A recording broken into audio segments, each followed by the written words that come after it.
Welcome on Texas football. It's time for our Saturday morning conversation. I'm Bobby Burton alongside CJ Vogel. CJ, you spent some time over in Mobile this week. You also stopped by a couple of schools looking at different players for next year that the Longhorns are recruiting. A lot of stuff going on right now for Texas and its football team. But one of those things is the NFL draft and how Texas players are being seen by others. And given that you were at over in Mobile for the Senior Bowl earlier this week, I wanted to ask you that to start off this morning conversation, if you don't mind. So first of all, welcome in and tell us what you learned about the perception, perhaps, of Texas right now among NFL scouts and executives over there in Mobile. Yeah, it was one of the hot topics. Of course, going into the week, you were expecting 5 Longhorns to be participating, and really only Barryn Sorrell showed up to perform through the Senior Bowl activities, the week of practice, and everything that went on with the game going on this weekend as well. But speaking with some scouts and some agents in Mobile, Bobby, I mean, there's a genuine buzz about what's being developed right now in Austin. Of course, that's on the heels of Texas developing 11 players a year ago for the NFL draft. And now all of a sudden Texas in a position again to develop and get double-digit players drafted once again this season. It's a testament to Steve Sarkisian, Torrey Beckton, that assistant coaching staff as well. Texas is doing a great job of becoming an NFL factory. You'll see that again in April. NFL factory is one thing. Texas used to be derided as soft back in the early 2000s, a soft team. Anything like that you picked up on, or anything that people talk about from a Sarkisian standpoint that they really like about the Texas players that you seem to hear as a common theme or anything like that? One of the things is speed, right? We continue to hear that. Obviously, Xavier Worthy had Nye Mitchell a year ago. Well, now it's Jaden Blue, Isaiah Bond that have really started to pick up some of that conversation. Now what's going to be really interesting is where's a guy like Jahdae Barron, or where does an Andrew Makuba fit into that conversation when it comes to just legit speed? The 40 is one of those things that just gets all the highlights. That'll be interesting because I think those two guys could certainly see their stock increase or just solidify itself, right? You look at Jahdae Barron as a Thorpe Award winner, a guy that's been as reliable as anybody in the country over the last 2 years. What can he do from a testing perspective to help himself? We'll have to wait till the combine to see. But that's part of the buzz coming out of the Senior Bowl as well. I want to ask you a little bit more about some other guys you think that might be moving up, their stock might be moving up or moving down from a Longhorn perspective. But before I do that, I want to ask you specifically about Barryn Sorrell's output at the Senior Bowl. I talked to you earlier this week, and you said that edge room was one of the more loaded, I guess would be the best way to put it, of the Senior Bowl rosters. Is that still how you feel about this? Did he, do anything that kind of stood out to you about what showed that he might be different, or is he as good as some of those guys? Yeah, that's a great question because, look, you look at what makes the highlight reels from, an event like this, and it's one-on-ones. It's, wide receivers versus cornerbacks. It's edge rushers versus offensive tackles. That makes the highlights. And really one of the biggest highlights because of this is, well, the edge rushers. It's Princely Umanmielen. It's Jared Ivey. Shamar Turner had a great 1 day of practice as well.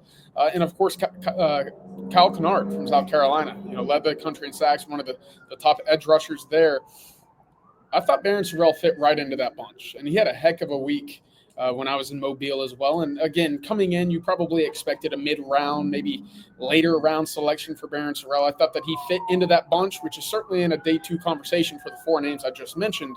And that's going to help him a lot. Of course, we talked about some of the one-on-one reps that he was able to win. We talked about some of those highlight reels that Texas, the Senior Bowl, were able to post. Those go a long way and kind of help establish some of those stepstones to go into the draft and the combine with some of that, notoriety carrying his name. But it was a great showing for Sorrell in my eyes. CJ, you got a chance to talk to him personally there a little bit. What did he have to say about his preparation for the draft and that sort of thing? It was all about coming out and showing again what he's capable of. He said, I don't have time to sit back and just get ready for the combine. Yeah, I got to go prove once again that every opportunity that I have to improve my draft stock, I have to take advantage of that. And that was something I thought that was really encouraging on his draft stock. And it speaks to who he is as a player as well. Yeah. And so that it's so Barryn Sorrell-like to just never stop working. And that's kind of what I was going. I mean, that's just like on point for him. right. That's who he is. And I think that's one of the reasons why he'll be successful in the NFL and whatever he chooses to do as a profession long term, and after the NFL may be over for him. Guys that are on the rise right now, you and I have talked about this. You talked to some folks behind the scenes. Andrew Makuba continues to rise behind the scenes. Alfred Collins got a top 50 grade by the NFL.com guys this past week. Gunnar Helm continues to rise a little bit, I think, in the rankings overall. Is there anybody you're surprised right now with where they're being situated amongst draft picks? And I'm going to start with mine, because someone right now that people are saying may not even be drafted, like Pro Football Focus didn't even have him in the draft, is Vernon Broughton. What goes on in your mind as you were out there hearing like guys that are moving up, guys moving kind of staying the same, or guys moving down? Anything on Broughton or Collins or any of those guys? Broughton's a name that was brought up earlier in Mobile this week. Just he's a wild card. How is he going to test? How is he going to interview? Because the tape itself is encouraging, right? Especially in the pass rush. But is that enough to get selected in the NFL when you have to be able to play both the run and the pass? And right now, as a run stopper, that's not necessarily the overall strength of Vernon Broughton's game. However, I mean, he had several forced fumbles. He had multiple sacks. He was able to get batted passes at the line of scrimmage. What he's able to do in the passing game is going to basically determine how valuable he is to NFL teams when the draft comes rolling around. He's one specifically. Another one is Gunnar Helm. And I think as we talked about Barryn Sorrell maybe improving or showing that he can fit in with that elite bunch of edge rushers in Mobile, I looked at the other tight ends in Mobile and said, okay, this is a little bit deeper of a draft than maybe I was anticipating, right? The kid from Oregon, Elijah Arroyo, who had a tremendous week for Miami. I'm sitting there thinking, I'm not even talking about Gunnar Helm or a Colston Loveland from Michigan, but these guys at the tight end spot, a little bit more bunched together at the top of this draft than I maybe anticipated coming into the week. But that's something that I think what these guys are doing behind the scenes, not participating in Mobile, is focusing on the combine, focusing on their bench, which was a conversation for a Texas tight end a year ago, focusing on the 10-yard shuttle, the 5-10-5s, 40-yard dash, etc. That's going to go a long way in terms of their overall draft grade as well. Want to go back and talk about some more of this stuff with the NFL draft. Also talk a little bit of recruiting action with you, CJ, and what Steve Sarkisian and his staff did this past week, because I think it's very interesting as we talk in this Saturday conversation. Before I do that, I want to say thank you to our sponsor. That is Laura Baker over at Keller Williams Realty. If you're in or around the Austin area and need a Austin real estate expert, someone that can tell you the ins and outs of every area of the city or the surrounding area, make sure you reach out to Laura Baker. 512-784-0505. That's 512-784-0505. Laura at Andy Allen Team. She is a Longhorn through and through, no doubt about it. Her dad used to be a professor at the university. Hey, CJ, let's go forward a little bit on recruiting now and talk a little bit about that. I look at it right now, and I talked with Jerry about this as well.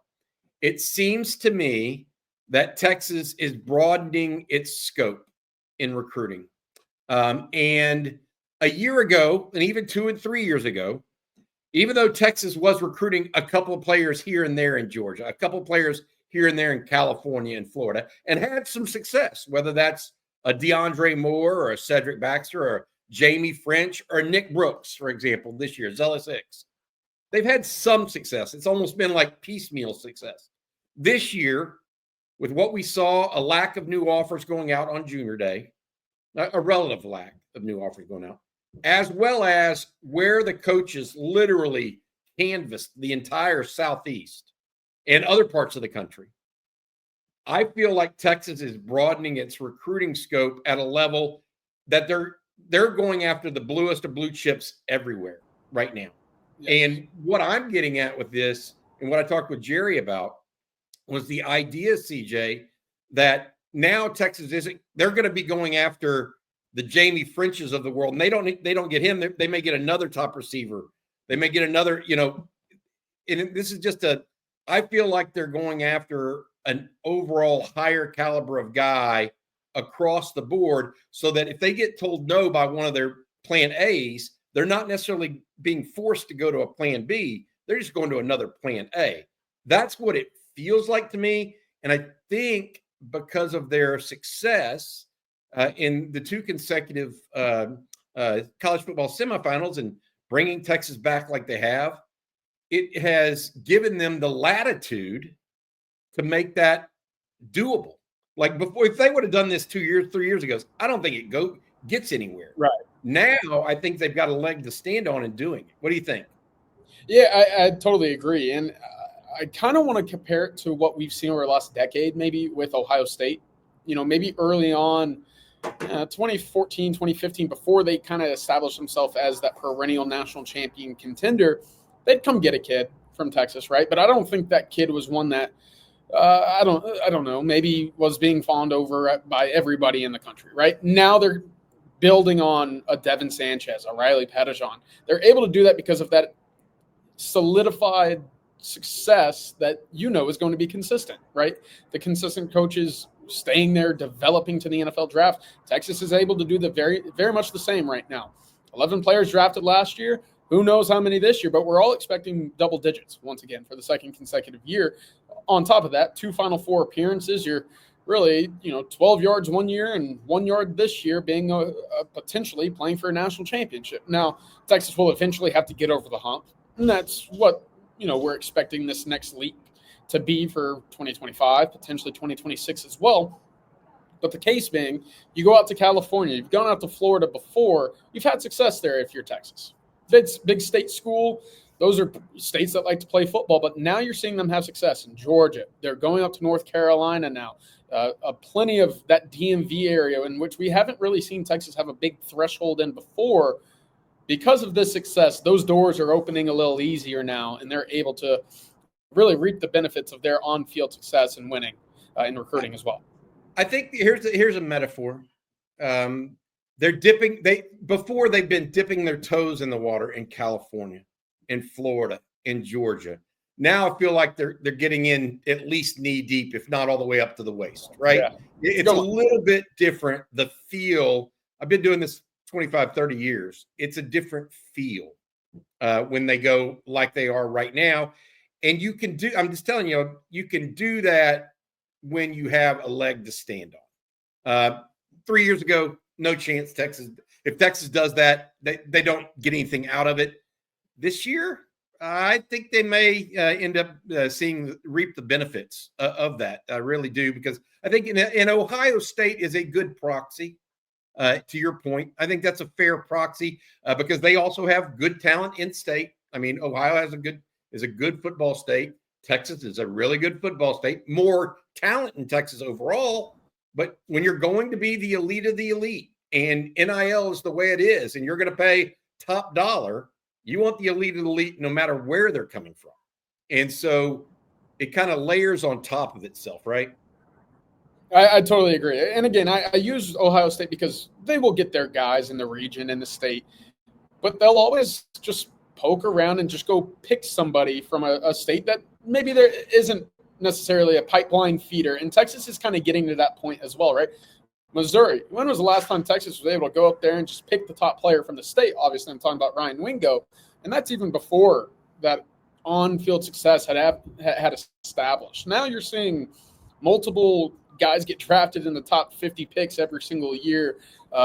They're playing for conference championships. They're playing for national championships, and they're in that conversation. It should, in theory, get easier for the Longhorns the more success that they have.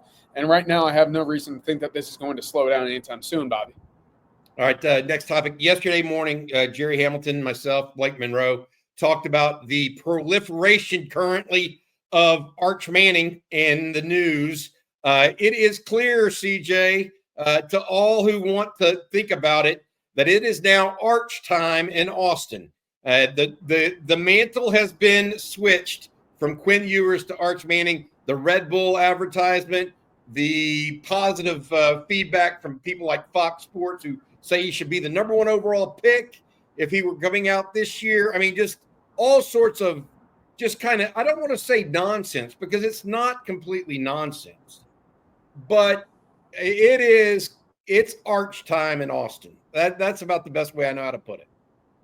Yeah, you can feel it, and I hate to say it this early because, look, Quinn Ewers did a great job getting Texas where they needed to go, right? His career in Austin should be celebrated. But it's really hard to not look at what's ahead for Texas and get maybe more excited than you've ever been, right? It's the accumulation of talent on the offensive lines, the skill spots, the defense. When you talk about Anthony Hill, Colin Simmons, Manny Muhammad. But then again, you look at Arch Manning, the last name, the talent, the overall hype that comes in with his rating, his star, and then just kind of the aura and mantra that he carries himself with. I mean, Bobby, we saw the smug look after he scored against Texas A&M, right? You saw the passion after a few of those touchdowns against ULM and Mississippi State, right? He can get up there and energize a crowd the minute he steps on the field, and he delivered, right? In those times that he was on the field, he delivered without question. And I think to look ahead to 2025 and just get the idea that you're going to see that for a minimum of 12 games, maybe up to 16, potentially 17. How exciting is that? That Arch Manning, for all the glitz, the glamour that really he doesn't buy into, but the media hype that we certainly will be, I think it's very exciting for him. It's exciting for Texas. It's exciting for the city because he's going to be painted all over these city skyline buildings with sponsorships if things go the way that they should. Number 16 is going to be popular, and it's not just because of him. It's also because of Michael Taft. No doubt about it, right? It's kind of funny that 16 all of a sudden, not, I guess, James Street, right? Once upon a time. Hey, CJ, I look at it and I think about where Texas is at. Something that you wrote about, Jeff Howe wrote about this week, was number of snaps returning on the offensive and defensive lines for Texas. You've done a little deep dive into that. Does it concern you, I guess, from a broad perspective, how few snaps Texas has coming back on the interior defensive line, even though they landed Hero Kanu, Travis Shaw, Cole Brevard, as well as on the offensive line? The SEC is known as a line of scrimmage league. Is this in 2025? Do you think Texas has the guys to make that their case that they're going to be good enough on the line of scrimmage, or are other teams just unquestionably better suited right now or situated than the Longhorns on those two lines of scrimmage? Yeah, it's a completely fair question to ask, and right now it kind of is a concern. I can't sugarcoat that. You only had one guy set the return this year on the defensive line who had a snap at all for Texas, right? Only DJ Campbell. Or defensive tackle. Yeah, defensive tackle. Yeah. At defensive tackle, you only have DJ Campbell and Cole Hudson who have extensive playing time. Trevor Gooseby, to your metaphor earlier, he got his toes wet, and he got his toes wet against some really impressive opposition as well. But it's not a half a season. It's not a full season the way that the other two are. And then you have to find two full-time, first-time starters. And anytime you have to do that on the offensive line, you kind of have to sit back and find the right pieces. Now, I do think Texas, the remedy to this is finding older bodies, guys who have been in the weight room for 3 or 4 years, guys who have been around the program for 3 or 4 years. And so I've played devil advocate with myself as we've debated this over the last month or so since the season concluded. New bodies, but old bodies on the offensive line. That's the big key to success. I did the deep dive down Notre Dame's offensive line, Ohio State's offensive line, and look, they've had to replace bodies mid-season, which Texas did sporadically with Trevor Gooseby, and he did a very solid job in that sense. But Bobby, they have to go to full-time starters week 18 or week 8, week 9, going into the playoff. Texas was able to get back to full strength, but the point is, if you can find older bodies, veteran bodies, to step into your offensive line, you're going to have more success than having to start completely scratch with young bodies. And right now, that's kind of one of those saving graces for me on the offensive side. And I think one of the reasons why Texas is suited to get into the 2025 season hitting the ground running, even with all the turnover on both sides of scrimmage. Yeah, I agree with that. I think that you have guys that even though they weren't former starters or have a lot of snaps, they have they're long in the tooth, so to speak. They've been around the program. Exactly. They know what to expect. They get it. And I think that's kind of where you're going with the offensive line. Defensive line, they're having to go completely outside the realm. Yet at defensive end, they've got a bunch of they got a lot of experience coming back. At linebacker, a lot of experience. Yeah. They're losing some guys in the secondary, but look, we'll see how it goes for Texas in 2025. But I think the lines of scrimmage are going to be ones that we need to really, keep in touch with and figure out as it relates to spring football and what the Longhorns are going to do. All right. When I talk about recruiting for Texas, I mentioned this earlier. The quarterback is done with Bell. Their running backs, Tashard Choice, has offered 5 guys now, I think, in the 2026 recruiting class, and gone to see almost all 5 of them, I think. He's also Texas looking at wide receivers, et cetera. But nothing looks imminent on the commitment stage right now. You agree with that? Yeah, I totally agree. And it might have been expedited a little bit in some recruitments had recruits been able to sit down with Steve Sarkisian on the junior day. Unfortunately, he was under the weather and not able to sit in on those meetings. But I think getting the green light, having those conversations with the head coach, it might have put some guys in a position to make a decision earlier. Now, again, I don't think that put a negative taste in the mouth of many of the recruits that were on campus. I still think Texas, for all the reasons we just broke down, Bobby, they're winning and they're developing. Plus, you see the skyline behind me. It's a pretty fun place to come live. I don't think Sark not being on the junior day campus is going to hurt in the sense of the 2025 class or 2026 class for this upcoming year.